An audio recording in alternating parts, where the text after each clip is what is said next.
Just note to self, the title of this video will be Thoughts on Football After Quitting.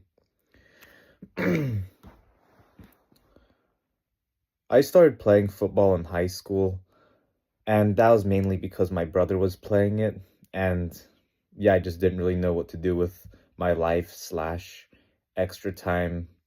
And obviously, from watching TV, I thought playing football would get me in with the cool kids if I'm just being transparent.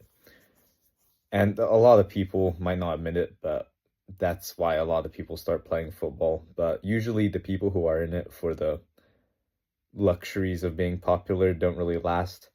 I played it all throughout high school, and I played it for 2 years in junior college too. But eventually, I'm a smaller guy. I'm about 5'8", and when I was playing football, I was 145, and I was a cornerback, so I would say the average cornerback is like 5'10", 5'11", and 180 pounds. So I was severely undersized. And also, I was decently fast. But you have to understand, in junior college, it's people who are trying to go D1, or people who were D1 and they weren't getting enough playing time, so they went junior college. So now they're hoping to go to a bigger D1 school or a different D1 school. And yeah, I was decent, but I was decently fast. But there's some people who are like, what the fuck, are you even a human? And same thing, I was a decently muscular guy.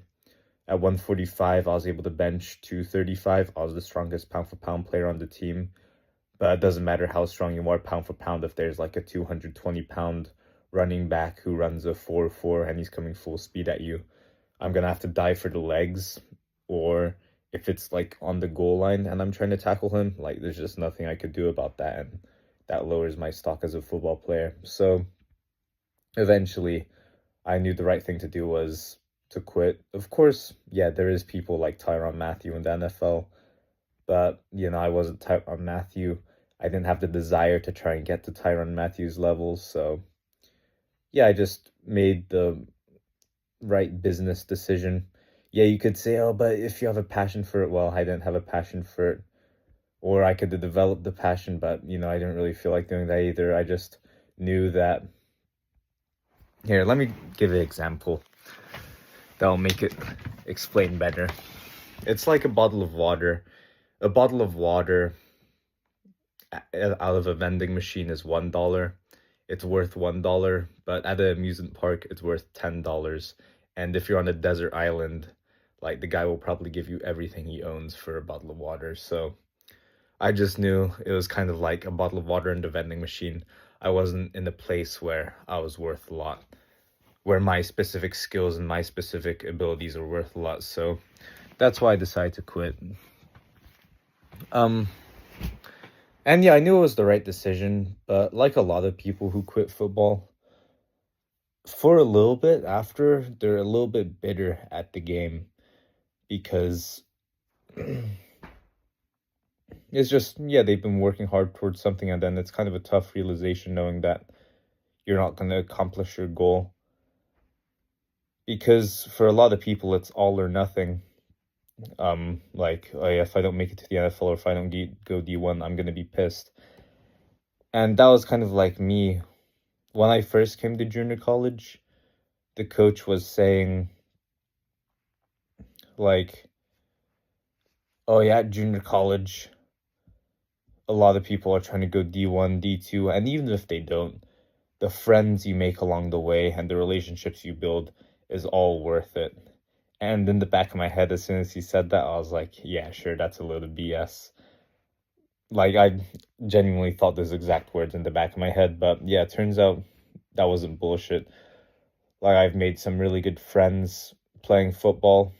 I'm about to go visit my friend who lives in Switzerland, I played football with, because yeah, we got that close. And yeah, it was a very positive thing. Of course, I was a little bit bitter like most people after I stopped playing. Like, oh yeah, football is a sport for meatheads, but now that I'm competing in Muay Thai and there's weight classes, I'm at an advantage.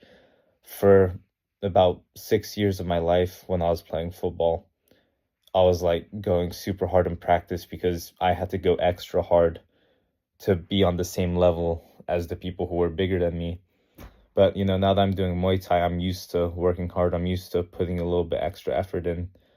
And now there's weight classes too, so actually football has benefited my life, not just with relationships, but also in just actual sports now, and also just better worldview. I understand things, how the media, how they portray football players. Of course, there's some truth in it. Sometimes, yeah, we could be jock douchebags, but a lot of the times that's actually BS, the portrayal that you get in media. A lot of them are super intelligent, kind-hearted people. And I know that, and a lot of people don't know that, so that makes me know something that most people don't know. And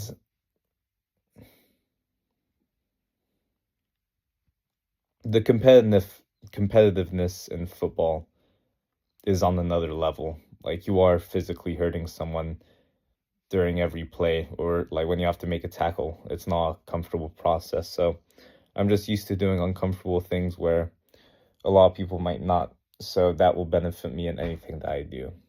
And yeah, as much as I was a tiny bit bitter about the game of football after I stopped playing, I'm really glad that I played, and I do realize I've gained a lot of stuff from playing football.